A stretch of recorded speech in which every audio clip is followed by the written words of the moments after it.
Let's get ready for Monday Mortgage Minute with your hosts, Tom McNamara and Bruce Woodburn. All right. Hello, Bruce. Happy Monday to you. Busy weekend, a lot of activity out there. But I am seeing a slight slowdown in the market. And I have a feeling that it might have something to do with the election. I 100% agree. I've been seeing that for the last few weeks. And everybody that I talk to says a lot of the same. And you look back historically. Well, historically, it's been the case too, right? That when there's a presidential election year, everything kind of slows down. Big decisions, because there's fear, and fear brings about indecision. So, well, we also generally expect, and people think, that rates are going to drop just before an election. And even though they cut the Fed rate, we saw rates go up.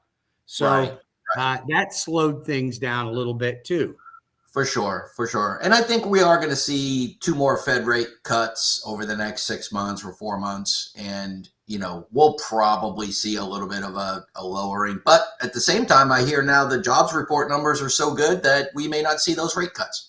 But you know what? Isn't it interesting? Because they post that, and then 2 weeks later they go, well, that wasn't quite right. Those were mostly part-time jobs, or those are people that are struggling getting second jobs. So you have to look at the real numbers. So they're quick to come out with these numbers, and then they correct them a week later. Right. Absolutely. So, yeah. It's always interesting. What is it that Mark Twain said? There's lies, damn lies, and then there's statistics, right? Yeah, that's right. So, I love it.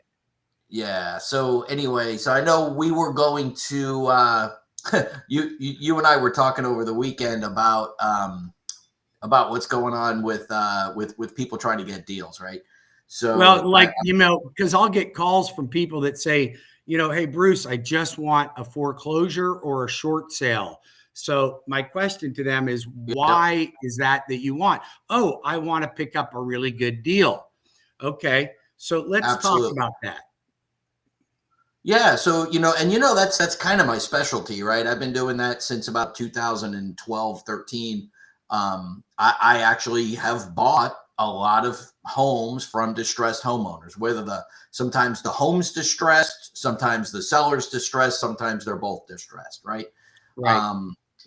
So I've bought quite a number of homes that way. And, back in all the way through about 2016 or 17, you can actually do that and get pretty good deals, get a house at 50, 60% on the dollar. And now, in order to do that, ultimately, the people that I see do that are professional investors or flippers. They're not the average person that's going out and going, oh, I found a distressed sale and I'm going to get, 60 cents on the dollar on this house. That's right. Yeah, it's just not happening. And the other thing is that, the banks aren't banks aren't taking it in the shorts on it anymore either, because there's enough equity in most people, unless they just bought their house over the last, let's say, 36 months. Well, remember, Tom, they remember what happened after the recession, when these banks were just trying to unload property because nobody was paying bills. So they were dumping them right and left. But that's not at all the case right now. And the few short sales or foreclosures that are even out there don't end up selling at pennies on the dollar unless you get to the person before anybody else does. And then you have to get to them before the auction. So you've got a situation right now. We won't mention any client names, but you got a situation right now that you've got a family that hasn't made a mortgage payment in 3 years. They're a little over 3 years in arrears. They're behind by $45,000 in payments. They're going to be foreclosed on. When is the foreclosure coming due? Next week, Monday or Tuesday. I forget. Monday or Tuesday. So these people will be out of a home, right? Correct. But they don't think they're going to be out of a home. Well, that's, so we'll get into the psychology of people in foreclosure. Their heads are still buried in the sand that there's a solution out there that's going to keep them in their home. And there's not, right? There's not, unless they Not have a after white 3 knight. years. 3 years is a long time for a bank to wait to foreclose Yeah. on. Well, I mean, they do have a reinstatement payoff amount. They just have to come up with $46,000 and they can stay in their home, so it's not going to happen. Right. So, unfortunately they're facing that, but the bright side for them is that, next week their house is going to get sold. And I'm not 100% sure how quick the sheriff is going to get a writ of possession and they're going to kick them out, but it's going to be within, let's say, another week from there at the worst, right? Or at the best for them. And so within 2 weeks, they're going to be out of a house and let's say homeless. And the good news for them, though, is that the foreclosure sale, they only owe 156, I think, is their payoff, including all the arrears. Okay. Their house is worth, let's say, 280 in great condition. So what's going to happen is when it goes up for foreclosure sale, it's most likely going to sell for somewhere between, let's say, 240 and 265. And so whatever that number is, I'm sure there's going to be some fees that the lender is going to take and the auctioneer is going to take and what have you. But they're going to pay off the loan. They're going to take those fees out. And these people are going to walk away with, let's say, somewhere between 75 and 100 grand. Yeah. Right. So they get 75 to $100,000. Get them back. If they wipe out that debt, make sure that it's clean and start over and start cleaning up their credit with that money, within 2 years, they could be a homeowner again. If they wanted to, for sure. So I guess the big point is, though, that there's no deal, right? That house is not going to sell for 220. It's not going to sell for 210. You're going to pay pretty much full price. You're probably going to pay an auctioneer fee.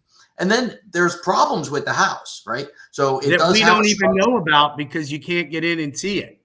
That's right.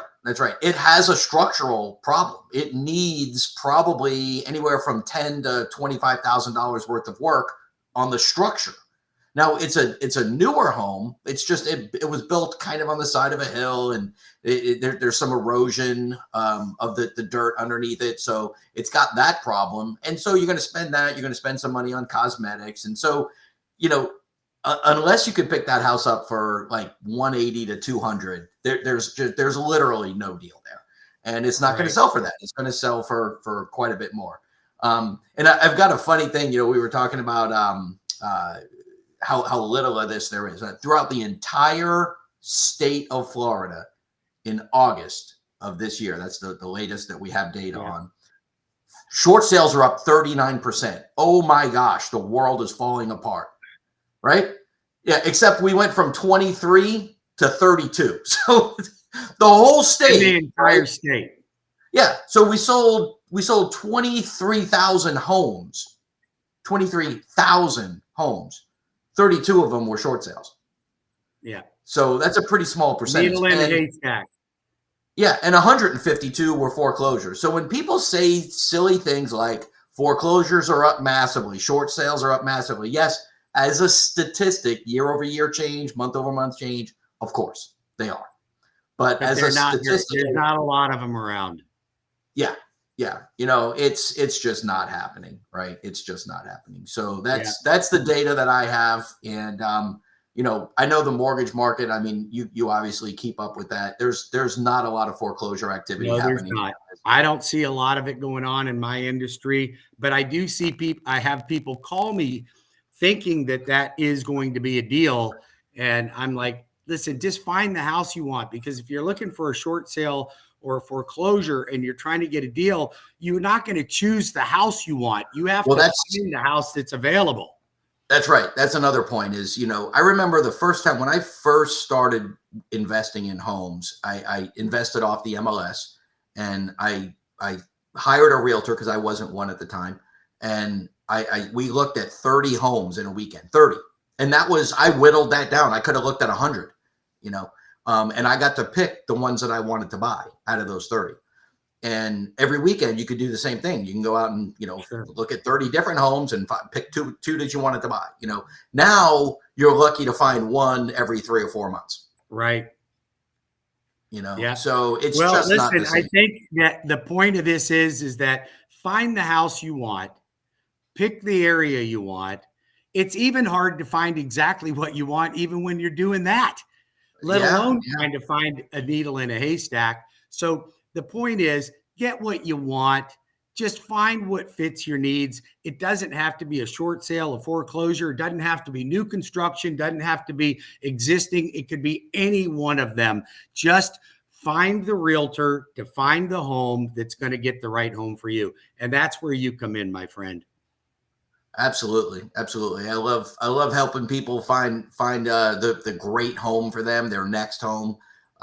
We've got a couple coming up here in the next 2 weeks. I think we've got 2 closing. So, and then honestly, I'm starting to get more activity on all my listings are starting to get more activity. So as much as we're not getting the offers and we're not getting the sales, we're definitely getting more activity. So I think the end of this year is gonna really it's going to be a game changer. We're going to start to see a lot of things changing. If interest rates could just drop a little bit, maybe a half a point, I think it's going to really make a big difference for people. But that remains to be seen. And with these unemployment numbers coming out the way they are, there's no telling if we're going to see a break in rate. And you got all these people waiting, people that waited before the election.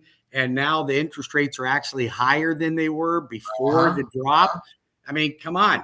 And people don't expect that and they don't understand it. If you want a greater understanding of why that happened, just contact me. You've got my website and my email attached to this podcast. So the number's right below. Yeah. All right, man. I got to run. Bruce, you have a great week. I will talk to you soon. Same to you, Tom.